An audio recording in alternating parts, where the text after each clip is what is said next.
నమస్కారం. నా పేరు శ్రీరామ్ శర్మ.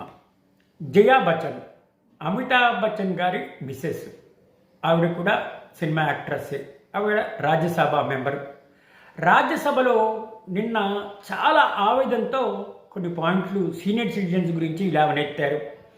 ఇందులో ఆవిడ చెప్పింది ఏంటంటే, సీనియర్ సిటిజన్స్ 65 సంవత్సరాల పైన పడిన వాడిని ఎట్లా బతకాలి, మాకు దేనికి ఎలిజిబిలిటీ లేదు, మమ్మల్ని చంపేయండి, మేము బతకలేకపోతున్నాం, మా పిల్లలు మమ్మల్ని చూడరు, పెన్షన్లు లేని వాళ్ళ బతుకులేంటి, బతుకుండి ఎట్లా చేయాలి, తిండి లేకుండా ఇట్లా ఉంటే మాకు చావే శరణ్యం అని చెప్పి ఆవిడ కొన్ని పాయింట్లు లేవనెత్తారు. 70 సంవత్సరాలు దాటిన సీనియర్ సిటిజన్స్కి ఇన్సూరెన్స్ ఇవ్వరు, దానికి అనర్హులు. వాళ్ళకి ఏ విధమైన 70 సంవత్సరాలు దాటిన సీనియర్ సిటిజన్స్కి ఏ విధమైన అప్పులు ఇవ్వరు, వాళ్ళకి అనర్హత అది. ఎవరు కూడా ఇన్స్టాల్మెంట్లో కొనాలంటే ఏ వస్తువు ఇవ్వరు. డ్రైవింగ్ లైసెన్స్ 70 సంవత్సరాల వాళ్ళకి ఇవ్వరు. ఏ విధమైన ఉపాధి పథకాలు 70 సంవత్సరాలు దాటిన వాళ్ళకి వర్తించదు. సీనియర్ సిటిజన్స్కి ఎటువంటి స్కీముల్లోని కూడా ఎలిజిబిలిటీ లేదు. ఆ తర్వాత 60 సంవత్సరాలు దాటిన వాళ్ళు అన్ని రకాల పన్నులు, ఇన్కమ్ ట్యాక్స్ కట్టాలి. కానీ మేము ఎవరికి ఎలిజిబిలిటీ లేదు, అప్పులు ఇవ్వరు, ఉద్యోగాలు ఇవ్వరు, ఏ రకమైన స్కీముల్లోని ఎలిజిబిలిటీ లేదు, డ్రైవింగ్ లైసెన్స్ లేదు.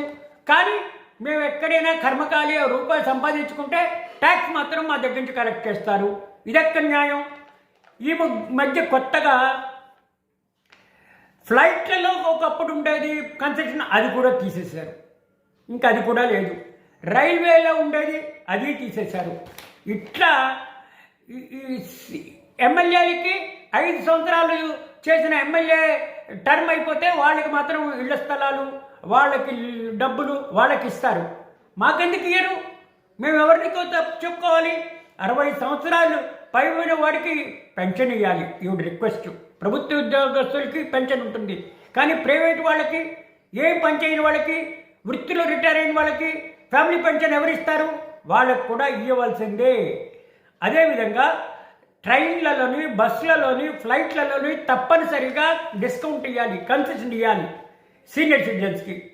హెల్త్ ఇన్సూరెన్స్ రిస్టోర్ చేయాలి, సీనియర్ సిటిజన్స్కి హెల్త్ ఇన్సూరెన్స్ ఫ్రీగా ఇవ్వాలి. ఇట్లా కోర్టులలో కేసులు ఉంటే సీనియర్ సిటిజన్స్ కేసులు ఇంపార్టెన్స్ ఇవ్వాలి, త్వరగా అవి డిస్పోజల్ అయ్యేటట్టు చూడండి, వాళ్ళు బతుకున్నప్పుడు వాళ్ళ ఫ్రూట్స్ ఎంజాయ్ చేయాలి అనే ఆవేదనతో ఆవిడ రాజ్యసభలో ఇవి లేవనెత్తింది. Thank you.